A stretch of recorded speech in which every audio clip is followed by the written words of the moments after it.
Saudara, sebelum kita belajar kebenaran firman Tuhan, mari sama-sama kita berdoa.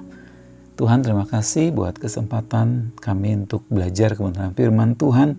Mari Tuhan urapi hamba dan urapi juga setiap orang yang mendengarkan kebenaran firman Tuhan ini.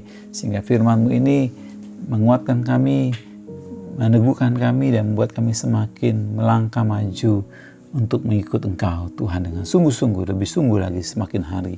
Terima kasih Tuhan. Dalam nama Yesus kami ucap syukur dan berdoa, haleluya, amin. Mari saudara kita buka di 1 Samuel 14, itu bicara tentang Yonatan, kepahlawanan Yonatan. Ya, 1 Samuel 14 ayat 1. Pada suatu hari, Yonatan bin Saul berkata kepada bujang pembawa senjatanya, mari kita menyeberang ke dekat pasukan pengawal orang Filistin yang di sebelah sana. Tetapi tidak diberitahukan hal itu kepada ayahnya. Saudara, pada waktu Yonatan mengambil keputusan seperti itu, saudara tahu bahwa dia, orang Israel pada waktu itu ya, tidak memiliki seorang pandai besi sekalipun ya. Di ayat 13-19 dikatakan, seorang tukang besi tidak terdapat di seluruh negeri Israel. Sebab orang Filistin berkata, jangan-jangan orang Ibrani membuat pedang atau tombak. Jadi semua orang Israel harus pergi kepada orang Filistin untuk mengasah mata bajaknya, beliungnya, kapaknya atau alatnya masing-masing. Dan bayarannya mahal sekali saudara ya. Sehingga, ayat 22, sehingga pada hari pertempuran itu sebilah pedang atau lembing pun tidak terdapat pada seluruh rakyat yang ada bersama Saul dan Yonatan. Tetapi Saul dan Yonatan anaknya itu masih mempunyainya. Nah perhatikan saudara, pada waktu itu orang Israel sedang bersiap-siap untuk menghadapi orang Filistin yang jumlahnya sangat banyak sekali. Dan yang jadi masalah pada waktu itu tidak ada senjata di antara mereka. Yang punya senjata dikatakan bahwa cuma Saul dan Yonatan. Ya. Nah tapi kalau saudara nanti baca ayat 14 itu, bagaimana di awal Yonatan berkata, kita maju saja sama pembawa senjatanya. Ya. Lalu ayat 7 dikatakan, lalu pembawa senjata berkata begini, lakukanlah niat hatimu itu, sungguh aku sepakat.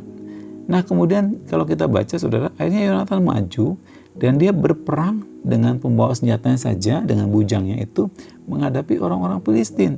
Dan setelah itu dampaknya seperti bola salju saudara ya.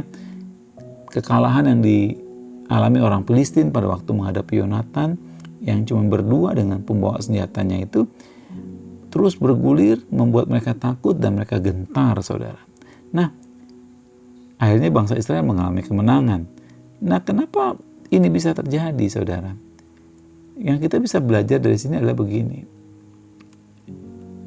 Yonatan tidak menunggu harus ada banyak senjata.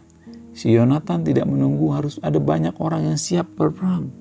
Tapi dia lihat apa yang ada di tangannya dan dia ketemu dengan orang yang sepakat sama dia, yang mau mendukung dia, dia maju saudara. Ya. Yonatan tidak membuang waktu hanya memikirkan ada senjata tidak ya, ada pedang tidak, ada lombak tidak, tapi dia fokus pada apa yang ada di tangannya pada waktu itu. Oh ada pedang di tangannya, ada senjatanya ya, dan ada orang yang sepakat untuk pergi berperang bersama dia. Bagi si Yonatan, seorang pembawa senjata yang sepakat pergi berperang bersama dia, ditambah sebuah senjata, itu cukup jika ada Tuhan yang menyertai mereka. Nah, coba pikirkan ya saudara, ini terjadi di banyak kesempatan dalam firman Tuhan. Ya, coba bayangkan pada waktu Daud menghadapi Goliat. Dia tidak pusing dengan pakaian zirah yang diberikan oleh Saul kepadanya. Dan dia berkata, nggak usah, aku pakai ini aja. Apa yang ada di tangan Saul? Di tangan Daud pada waktu itu. Ali-ali atau ketapel. ya, dan batu. Kemudian kita lihat Tuhan Yesus, saudara. Waktu Tuhan Yesus melakukan mujizat, memberi makan 5.000 orang laki-laki, belum termasuk wanita dan anak-anak, Tuhan Yesus tidak bilang, ayo kumpulkan semua roti, makanan yang ada. Enggak. Tapi pada waktu di tangan dia hanya ada 5 roti dan 2 ikan. Tuhan kerjakan itu. Nah, sama seperti Yonatan. Waktu dia menaklukkan orang Filistin yang sangat kuat dan banyak dan sulit dikalahkan, dia hanya bersama dengan bujang pembawa senjatanya dan pedang di tangan dia. Jadi dari sini kita tahu bahwa iman menyebabkan kita bisa melihat mujizat dan berkat-berkat dicurahkan dalam hidup kita. Terus kesepakatan dengan orang lain dalam hal rohani itu melahirkan iman. Dan waktu kita sepakat dengan Allah, terjadi kuasa yang luar biasa, saudara. Nah, banyak di antara kita, waktu kita mengalami keberdayaan, waktu kita mengalami saat-saat mentok menghadapi masalah, menghadapi apapun itu, kadang kita berpikir begini, seandainya saya punya ini, seandainya Tuhan kirim saya ini, seandainya ada A, B, C, D, saya pasti bisa lakukan banyak hal. Sampai kita lupa bahwa ada yang Tuhan berikan sudah kepada kita. Ada sesuatu di tangan kita yang bisa kita gunakan itu menjadi benih, kerjakan itu menjadi benih, dan Tuhan akan berperkara dengan itu. Tuhan akan lakukan hal yang luar biasa dari apa yang ada di tangan kita itu. Hari ini, kita fokus melihat apa yang ada pada kita saat ini. Kita fokus melihat apa yang sudah Tuhan percayakan kepada kita saat ini. Mungkin itu bukan sesuatu yang luar biasa bagi orang lain. Mungkin itu hal yang kecil sekali, sederhana. Mungkin nilainya juga tidak seberapa. Tapi mari,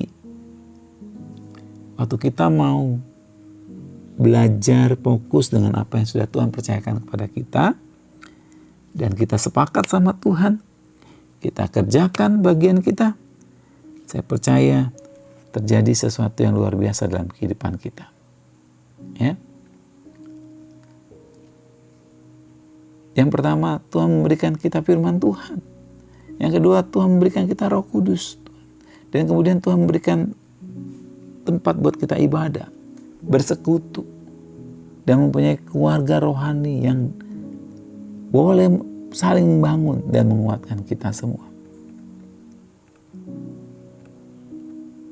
Percayalah saudara, Allah sanggup melipat gandakan dan memberikan kemenangan yang luar biasa dan menunjukkan jalan keluar bagi kita dari apa yang ada di tangan kita, dari apa yang sudah Tuhan percayakan kepada kita, seperti Yonatan dan bujangnya tadi.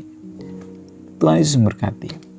Terima kasih Tuhan, kami belajar bahwa apa yang ada pada kami saat ini, apa yang sudah Tuhan percayakan dalam kehidupan kami saat ini, walaupun mungkin bagi dunia itu bukan hal yang luar biasa, walaupun mungkin bagi dunia itu bukan hal yang spektakuler dan tidak mempunyai nilai di mata dunia, tapi kami belajar hari ini Tuhan, pada waktu kami mau sepakat sama Tuhan, kami mau taruh iman kami sama Tuhan, kami mau taruh pengharapan kami kepada Tuhan, dan kami kerjakan apa yang ada pada kami, yang sudah Tuhan percayakan kepada kami. Kami percaya Tuhan akan bekerja dengan luar biasa juga, melipat gandakannya dengan luar biasa. Terima kasih Tuhan, terima kasih. Terima kasih Tuhan Yesus. Hanya dalam nama Yesus saja kami ucap syukur dan berdoa, haleluya. Amin.